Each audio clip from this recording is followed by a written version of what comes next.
A very warm evening to one and all present here. Since the Stone Age, humanity has evolved in several fields, be it discovering the unknown realms or the unique discoveries in the field of economy and technology. Modernization indeed is taking big turns in several sectors.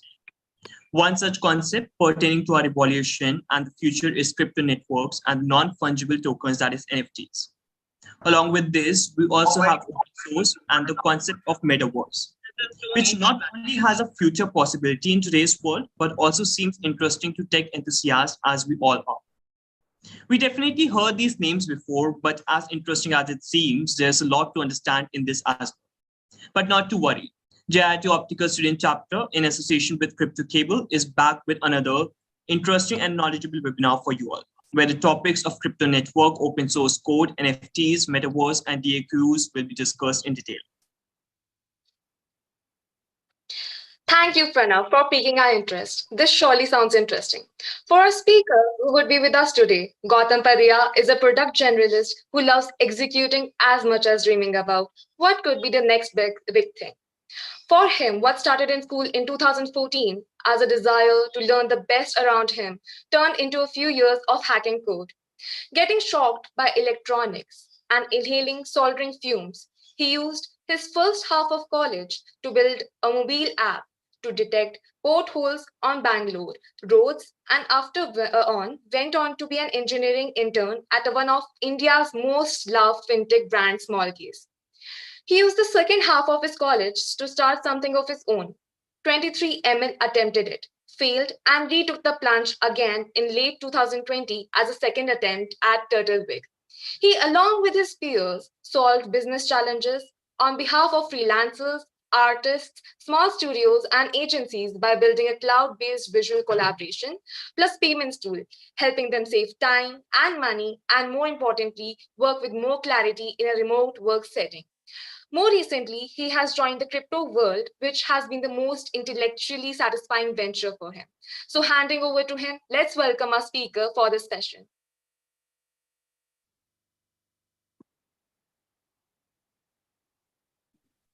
Hi. Hello, can you hear me? Yes, we can hear you, sir.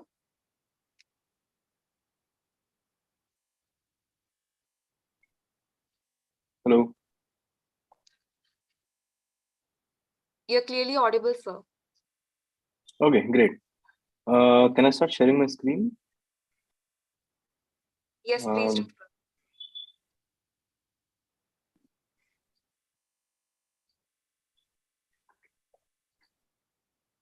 Yeah. So let's start. Right. So what does this talk about? Right. It's called crypto beyond beyond trading. Right. Essentially, a lot of what you hear about crypto is from the aspect of like a token price, or like what's the price of Bitcoin, what's the price of Ethereum, right? I'm sure you've heard of prices having tanked in the last 1 month, right? But we're not going to care about any of that.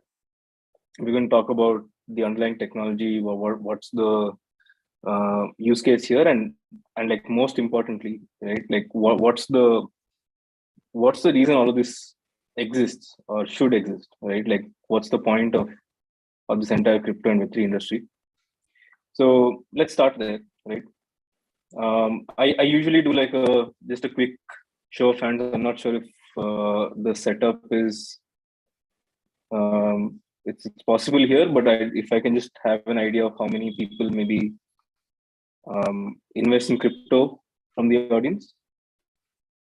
Is there a way we can gauge that? I don't know. Sure.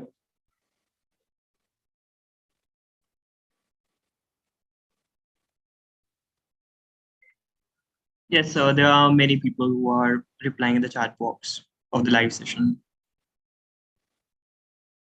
Okay. Yeah. So the usual stat is that more than 97% of crypto holders, right, just have it in the form of an exchange, right? They just bought the tokens on an exchange and just hold it there.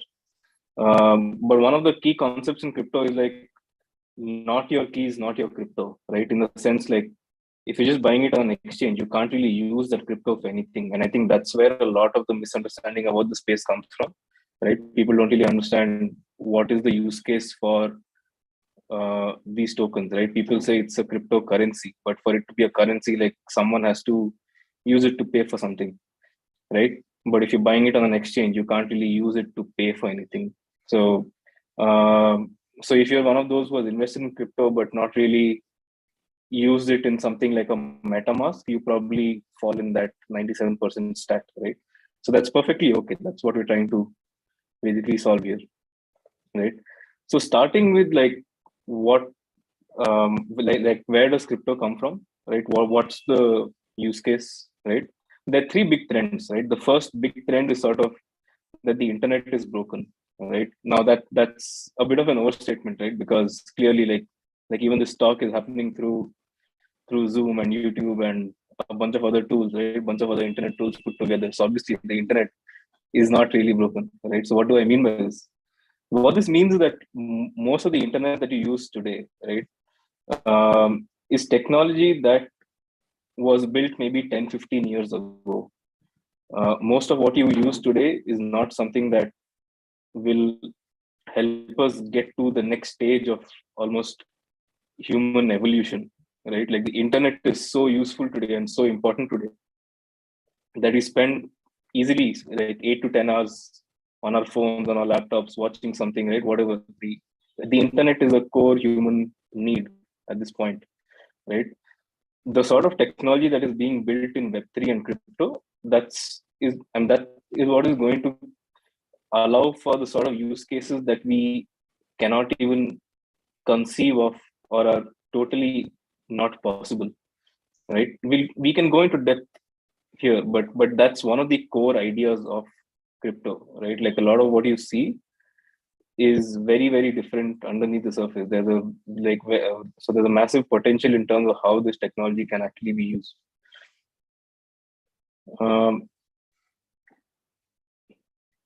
Second thing, I'm sorry.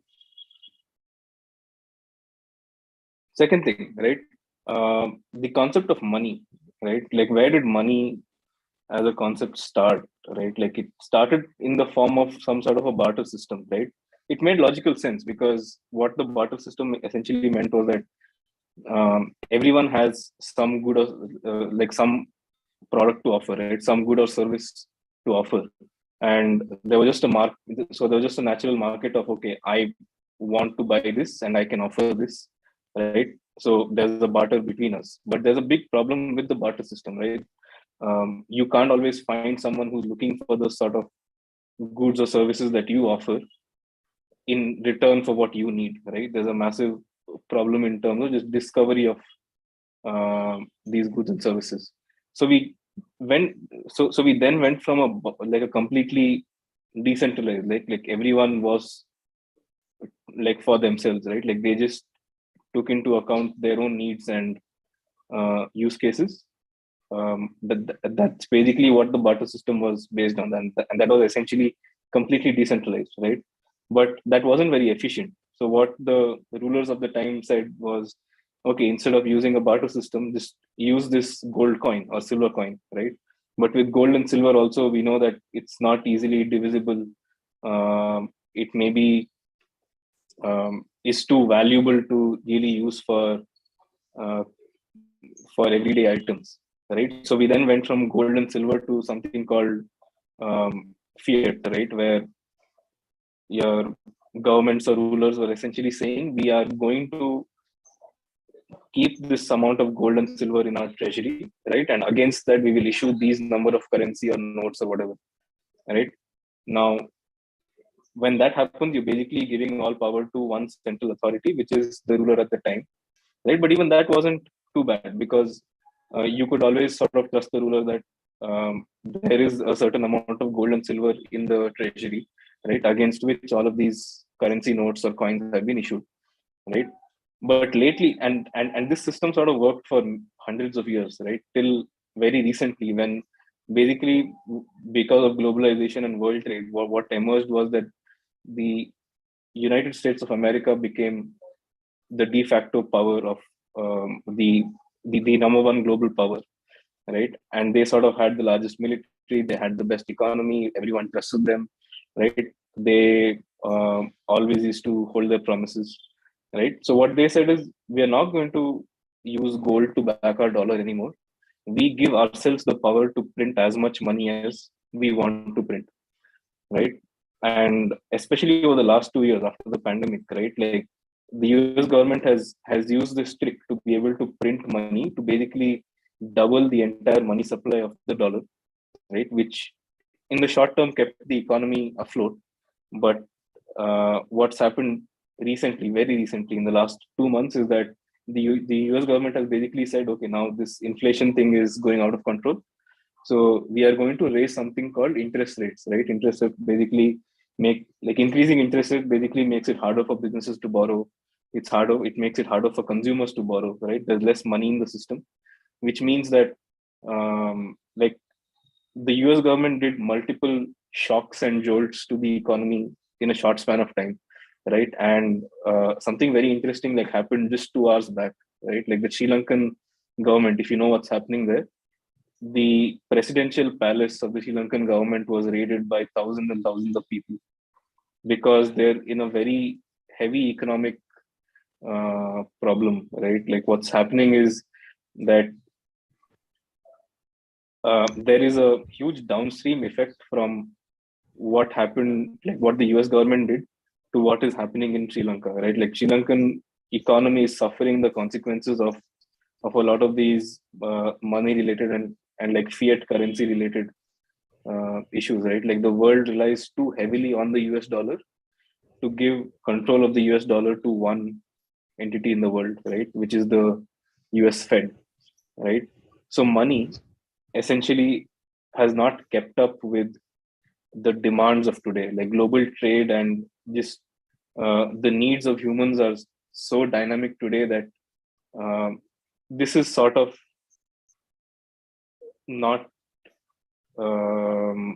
competent enough as a system, right? So a lot of what is happening in crypto can give rise to a much better system, right? Again, we can jump into the details later, but this is like the second trend about money. And the third big trend is that the future of work, right? I mean, forget the future, like work as of today has changed a lot, right? Like a lot of the jobs that are like even our parents and grandparents did maybe like either already don't have much value or are not going to have value going forward, right? So and a lot of the future of work is going to come from intangible things that are completely on the internet, right? That's a bit hard to imagine, but what would have been hard to imagine even 2 years back was that we were sort of live streaming this sort of a video on the internet, right? Like for 2 years, all of humanity was basically told to just sit at home and work using the internet. And this trend is not going to stop anytime soon, even though we're back to college, back to office, right? The sort of things that this has led to, and the sort of things that people are imagining, those are not really possible with the traditional internet and the traditional financial markets. So this is the third big trend. So some of the things that we are going to cover in this session are these, right? It's like, so what is a crypto network? How does open source code tie into all this? Fungible and non-fungible tokens, metaverse, DAOs. So let's get started. If you sort of get this reference, right? There's going to be a lot of topics coming at once, and I always found this scene quite apt for any crypto beginner, right? It feels like, okay, this is going to be very interesting and very sort of fun to understand, right? Which it is, but it can also leave you in this sort of a state. So bear with me for 20 minutes. We'll go through a lot of topics quickly, but at the end of the day, maybe you'll learn something and be curious about reading about it yourself, right? So let's jump in. Let's dive in. So crypto networks, right? One main question: why do coins have value, right? What people have to understand is that a lot of these tokens, especially the ones that I mean, as I kept saying, right, like the internet and the future of money is evolving, right? In what sense, really, right? Like a lot of these coins and tokens that are created have actual use case in a completely digital economy, right? Like a crypto network is essentially like a bunch of computers where anyone can deploy code to, right? Like your AWS and GCP and traditional server systems. What like the way they operate is that you pay like a fee to them on a monthly basis, and they give you some sort of server capacity, right? But this is basically an oligopoly, right? Like there are a bunch of different, like a small number of players in this industry of where you can actually, let's say, get a server from or deploy code to, right? So there's an alternative within the crypto system, which is basically Ethereum, right? Ethereum is something that most people have heard of, and the way Ethereum operates is that it's a totally decentralized bunch of computers on the internet where anyone can deploy code to, right? And the point is, how do you pay for this infrastructure? Because there's no one person you're paying, right? You have to pay an entire network of computers, and the computers can be added or removed as and when there is a need for it, right? So how do you really pay for this infrastructure? Because someone has to pay for it, right? Like if I create an Ethereum node and host it, it costs me some money in the real world, right? So the reward for that is in the value of Ethereum tokens, right? And as the adoption of let's say Ethereum increases, the demand for Ethereum increases, and that's where the fundamental value comes from. And a very useful point is that a lot of this code is open source, right? Which also means it's designed for something called composability. Like you can build on top of Ethereum, right? That's the point of Ethereum. Being composable means that you are able to create new use cases, which create more demand, which create more reasons for the token price to really go up, right? Now, open source code, right? This snippet of code that you see here is the definition of something called NFT, right? NFT is something we've been hearing a lot in the last 1 year. And going back to my point of composability, right? Like just these 3 or 4 lines of code, just implementing this and then anything on top of this, right, qualifies you to have written like an NFT smart contract, right? All this piece of code is telling you is giving you the ability to find out who is the owner of a certain NFT, right? And how do you transfer an NFT from one person to another, right? We'll get to what NFTs are, but the point is, with respect to open source code, right? Like a lot of these systems are built in public. You can look at them, you can add on top of it, you can create systems yourself, right? And there are a lot of standards, right? Like a lot of these, like this is a token standard, this is an NFT standard called ERC 721, right? Sorry for that. Yeah, one of the core tenets of the system, right? If you want to go fast, go alone. But if you want to go far, right, go together. And like crypto and Web3 relies on the entire community sort of contributing, building on top of each other, pointing out each other's flaws, right, and learning from each other. So if you want to go far, go together. Now, fungible and non-fungible tokens, right? So fungible tokens in the real world, these are quite easy to understand, right? Like it's like paper cash that we use, or like a gold bar, right? Like if 2 of us exchange like a gold bar each of the same weight and the same quality, right? It has the same value. So these fungible assets are sort of transferable and interchangeable, right? But like non-fungible assets in the real world are like houses, right? Like my house is not the same as someone else's house, and it's not really transferable, right? We value a house in terms of a fungible token, which is Indian rupees, but a non-fungible token is sort of unique, right? It has an owner associated to it. Even the original Mona Lisa, right, that has a certain value associated to it.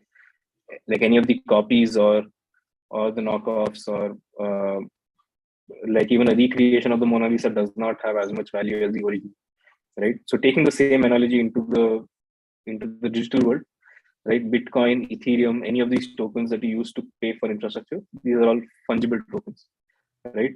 But unique items on the internet, right, which are sort of community governed, right? Those are non-fungible, And what do you mean? And like what do you mean by governed by the community? I'll come to this, right? So one thing you have to understand is that like we've had a lot of digital stuff, right? Like even if you play like Fortnite, right? Like you have a bunch of skins that you can basically buy or earn, right? But you don't actually own it because Fortnite can create as much supply of that as required, right? Even Pokemon Go, the game that became like really popular, it died in popularity because the game creator essentially inflated the number of Pokemons that you could catch, and it became like really, really easy at a point, which killed the fun in the game, right? So unless there is a way for a person to really own it, and what does really own mean? Like you can guaranteedly tell that it's not going to get uh, copied in its true form, right? Like you can like take a screenshot of an NFT or whatever, but that's beside the point. Like there are use cases for NFTs or use cases for digital ownership that go far beyond just images, right?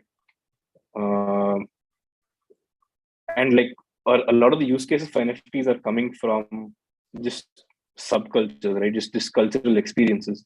Now you can basically create this sort of a group on the internet that um, that maybe aligns with a certain value or certain goal in mind, right? Or just wants to be part of a group. And how do you sort of differentiate uh, the people within that group versus someone outside? Like the point is not to create exclusivity for the sake of exclusivity, right? It's more of trying to keep an experience really original, right? And this is something that is a trend, right? Like everyone sort of wants to connect with people they find meaning with, right? Or like relate to ideas that, or work on ideas that they relate to, right? NFTs are sort of a way to signify that on the internet. As an example, right? This was a very popular game called Farmville, right? And I spent a lot of time on it. I got to like level 82, had a bunch of cows, lots of plots, right? Used to grow a lot of different sorts of vegetables and fruits or whatever, right? This almost felt like a real economy to me, right? Because a lot of the gameplay was around how a real farm would be done, at least the economics bit of it, right? How do you really manage the growth of a certain business, let's say, right? But the point was, whatever I had earned in the game, that was all controlled by Zynga, right? Like, if if there was a way for the community to say there's only this much, whatever amount of land available, right? And became like a real competitive market, right? Like what might have happened is I could actually have sold some of these assets that I acquired to someone else who is looking for those assets, right? And become like a completely in-game sort of economy. And this is already happening, right? In-game economies already exist. People already make money from in-game economies, and this trend is not going to stop anytime soon, right? And a lot of these things are going to be NFTs, right? Like a plot of land on the internet or on Farmville, for example, is going to be an NFT, right? It's basically an ownership record.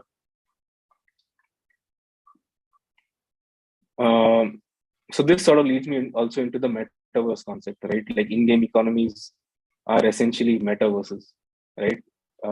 Even what Facebook is coming up with, it's basically trying to build like a centralized version of this thing. Even Facebook sees the value of the metaverse, right? Not to say that just because Facebook is doing it, you should be interested in it, right? But the point is, they see a trend that uh, sort of works across their hundreds of millions of users, right? That a lot of human interaction is going to happen online in a virtual world, and crypto and Web3 sort of allows you to create digital experiences that weren't really possible before.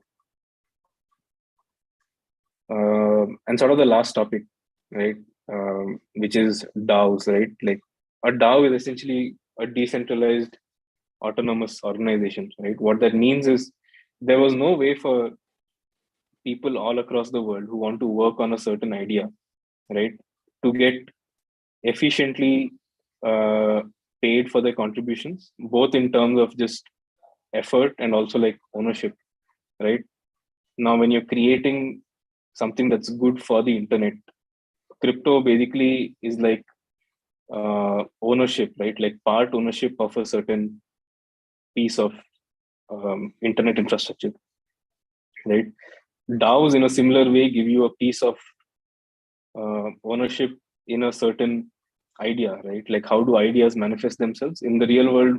Usually, it's like a bunch of people who create a company together, then issue shares, and then maybe like go on to do an IPO, right?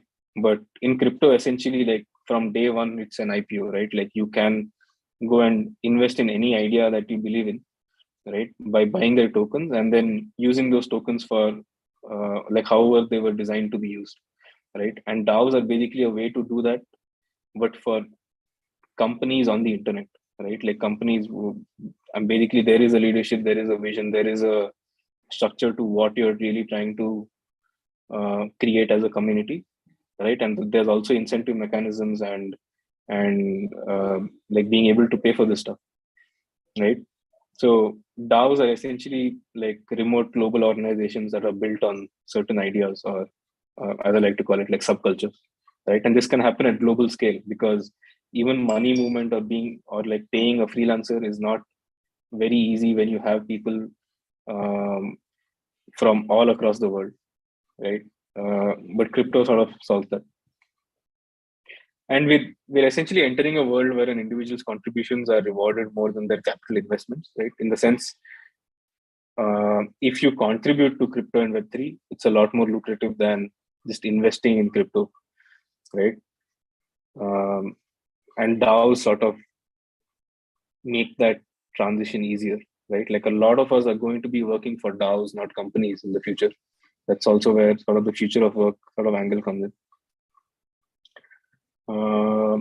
And yeah, if you sort of take like a very high level view of what this entire space is about, right? It's like high tech meets like borderless finance, right?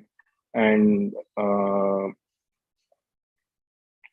and that's important because both of these things, right, are sort of risky fundamentally, right? Like the point of being like cutting edge tech is that it is going to keep breaking on you. And having borderless finance, right, means that you're sort of rewriting a lot of rules about money, which maybe governments do not like, right? As I said, for hundreds of years, they've now gotten used to being in complete control of what they can do to money as a concept, right? And that's why there are lots of restriction in terms of how you can really move money across the globe, right? Um, and we also don't want like over reliance on a certain asset class where that asset class itself is controlled by just one entity. And here I'm talking about the US dollar, right? So the borderless finance and the high tech uh, sort of parts of it coming together make it a really risky space. And that's why we believe sort of that you need to have like a Voyager mindset, right, to get into crypto. The Voyager mindset is essentially that a lot of things will fail, right? A lot of things are probably going to be scams because people do see a lot of opportunity in the borderless finance aspect of it, right? There are going to be a lot of people who run scams. There are a lot of people who maybe are in it just for the money, but the core technology is sound enough that a lot of smart people are actually spending a lot of their time in crypto and Web3, right? And a really good indicator of like future progress in terms of technology is always where the smartest people are contributing their time and efforts, right? So we are creating something called the Voyager DAO, where number one, right? Like this talk was a really high level talk. I'm not gone into any details of how all of this happens, right? One of the main things about the Voyager DAO is that we are going to train the members to really understand how the space works, where it all came from, actually go in deep into all of these topics and sort of understand it from first principles, right?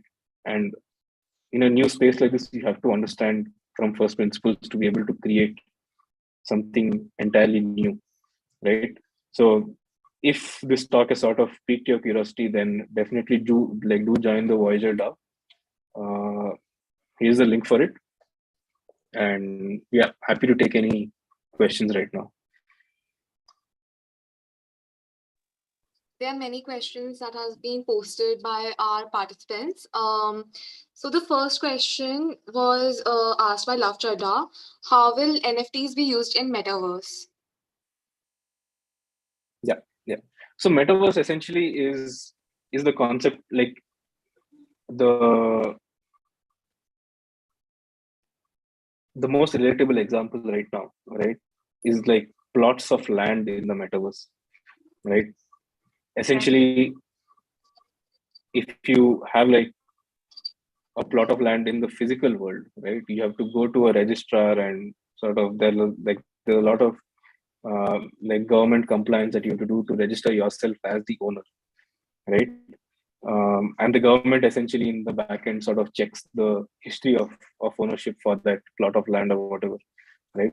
Now with NFTs, the thing is that essentially it's a token with a unique ID representing a certain thing, right? Like what does it represent? That is completely up to the creator of these games and systems or whatever, right? Like most of the NFTs that you've seen right now are just like digital art NFTs, right? That is good as a sort of a toy concept for NFTs, but the use case for NFT goes like a long way ahead compared to just digital art, right? NFTs are essentially just uh, unique ownership records on the internet. And on the metaverse, if you want to be able to signify that you own a certain piece of an asset, right? That's where NFTs sort of come into the picture. Okay, I'm sure our audience might have noted that down. The next quick question that was asked is by Rohan. He has asked the question how to start a journey with NFTs. Right. So journey with NFTs, like if you just want to see what's really happening in the entire NFT space, right? And I don't look at it as um, from the angle of like a digital art collector or whatever, right? Like a lot of this NFT stuff that's happening on OpenSea or whatever else you may have heard of, right, is happening from the point of like digital art collection, right? So the like if that's what you're interested in, then the best way to do it is to something like OpenSea, right, where sort of the best art gets posted. But the idea of NFTs is that again you can use it in a lot of different sorts of use cases, right? Like a more real world example that I can think of is that we recently helped the music record label sell the tickets of their artists' concerts as an NFT. Right, the benefits are that you can encode a lot more benefits into that certain digital ownership record. Right, like specifically what they did was they, instead of creating a ticket for or rather an NFT for a particular event, they created an NFT which gave you access to sort of all the events in the entire year, right, for that particular artist. But even if I'm the most diehard fan, right, I'm probably not going to get the time to really go to each one of these concerts, right? So then, what this sort of an NFT allows you to do is put it up for sale on a secondary market, right? Like let's say you can attend the Delhi show, but not the Bangalore show, right? Someone else on the internet might want to attend the Bangalore show, right? Might have money just to pay for that single show, right? So you can price it at whatever you want. A part of those royalty from the sales goes to the artist, right? So it eventually does also benefit the artist and the music record label, and it sort of gives an asset, right, like to the original owner, saying they were part of this unique set of people who held access to all of these shows, right? Um, so people are imagining a lot of different use cases. Most of them are around bragging, right? But as you know, like most early technology starts off as toys, right? Um, but yeah, like the way to get started with NFTs, honestly, like just think of what else you can use, or what else you can use NFTs for. I think that's going to be a much better use of your time than maybe looking at digital art. Okay, so we have noted those points, and I'm sure our audience will now associate more with these events and attend more these events in different locations. I'm asking this question. I'm taking up this question from Manas Tripathi because this question is very relatable to the first one. He has asked, is there a way to choose the right NFT to invest in? Uh, Instead of NFTs, like the general rule, right, when it comes to investing is invest in something that you know other people will value for something, right? And there are a bunch of these NFTs that, for one reason or another, have become like insanely valuable, right? Because they sort of become status symbols, right? So if you have the amount of money to be able to invest in these status symbols, right? Like Bored Ape Yacht Club or like CryptoPunk or Moonbirds, right? Sure, go ahead and do that. But most of us don't have the money to invest in something like that, right? Uh, so yeah, beyond that, I can't really give any financial advice, right? Uh, Yeah. if you think an NFT project has any utility beyond just being digital art, right? That's good to invest in. There's also Yes. fractionalized investing, right? Like let's say there's a very valuable Bored Ape Yacht Club NFT, right? You can, and there are also platforms where you can buy like 1% of that. So if you're into that, why not? Okay, so there is a usual doubt as most of the students from our college are preparing for full stack developers or other coding journeys. One question they are curious about is how to prepare a roadmap for leading the destination to start with Web 3.0. So is Yeah, there a road? that's a great question. Yeah, yeah. I think the best way to start is as a developer, right? Obviously, like a lot of your traditional development experience is very, very useful, right? So whatever you've been building in Web 2, right, has massive use in Web 3 as well, right? It's not like the entire tech stack has changed, right? So it's always very useful to have your fundamental programming and like software architecture sort of understanding, right? That's always useful. But to like just on the Web3 and crypto part, I think the best place to start is sort of read some white paper, right? Read the Bitcoin white paper, read the Ethereum white paper, try and understand uh, how these systems are designed, right? Because that's going to give you the sort of fundamental understanding of how these systems work underneath, right? So once you read these white papers, what you can start doing is looking into what is called like smart contract development, right? Ethereum has something called Solidity. That's a language which is quite close to JavaScript, although more painful to use, right? It's something that you can learn to write smart contracts on. And yeah, I think like along that journey, you'll always find what part interests you the most. And there's a ton that's getting built. All of it is open source. So go look at some open source libraries, projects, help them out, right? Fix bugs for them. Whatever you can. Yes. So there are many questions that people are posting on our chat box. I'll just ask one by one. I hope we have a lot of time. So one question is asked by Devika Gupta. She is asking that isn't it a problem that minting NFT is so expensive for small digital artists? Yeah, that's right. So on a platform like Ethereum, right, like all sorts of transaction fees are very high, right? But there are lots of other blockchains out there which are sort of inspired from Ethereum, which are sort of picking up pace, right? Like Near and Solana, right? These have uh, like if you mint an NFT there, it's not going to be as expensive, right? Like they've figured out ways on how to really reduce the transaction fees and how much you pay for minting these things, right? So and Ethereum also is working on solutions that will reduce the fees that are required, right? And as I said, like a lot of this space is very new. It's not even like 12, 13 years old, right? So a lot of this stuff will like get better as time progresses and get cheaper, faster, uh, more useful, right? Yes. So the next question would be is asked by Shreya. She's asking, what's the connection between NFTs and cryptocurrency?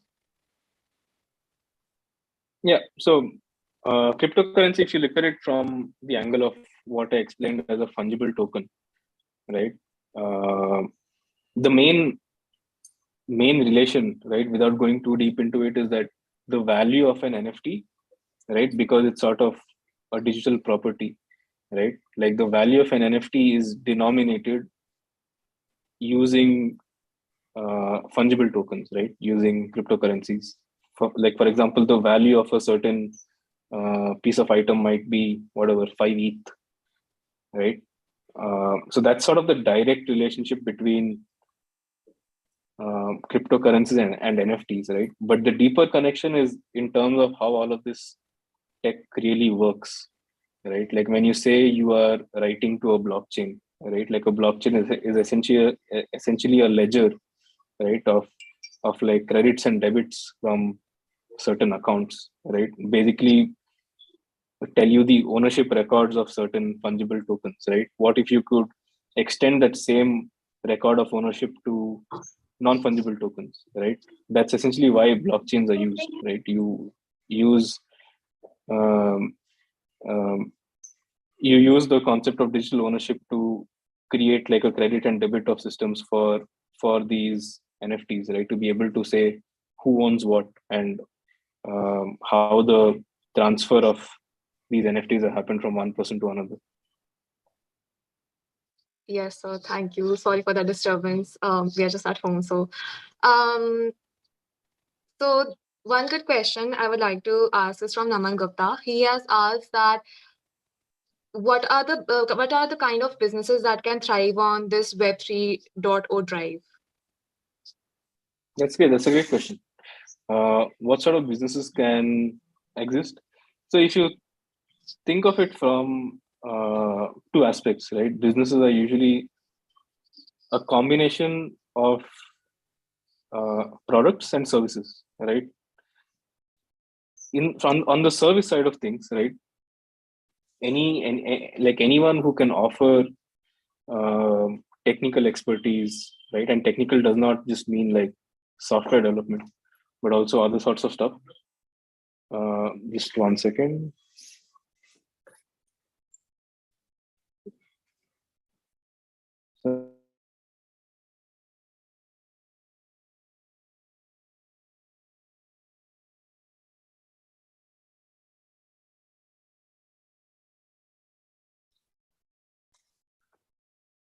Sorry for that. Yeah, what sort of businesses thrive in Web3, right?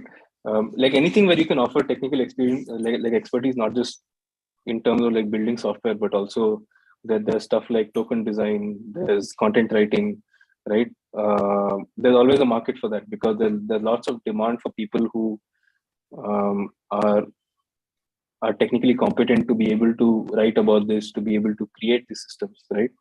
So any sort of service businesses are sort of the best ways to also enter the system, right? As especially as a student. In terms of product, that's a bit more of a complicated answer because there are a lot of examples in terms of like lending borrowing protocols, completely decentralized exchanges, like crypto exchanges, right? And a bunch of these products that already exist already have massive use cases, but there are also a lot of them um, that are being dreamt up and being built as we speak, right? So the product side of things is still vastly unexplored, right? That's sort of where the excitement of the space comes from for me also personally, right? Like a lot of the products that will thrive in Web3, we are yet to see, right? There are examples. There's even an example of like a Zoom competitor, which is completely built on Web3, right? Has nothing to do with cryptocurrency, but it uses the same technology at the backend, right? Yes. So there are many questions that these participants are asking, but I'm sure the variety of questions will never end, and hence they can interact with you on always these social media communities and sites that you have shared with us. So we will definitely join them and interact with you there. Thank you so much, sir, for joining us with us today and sharing your precious knowledge that you have accumulated and shared with us.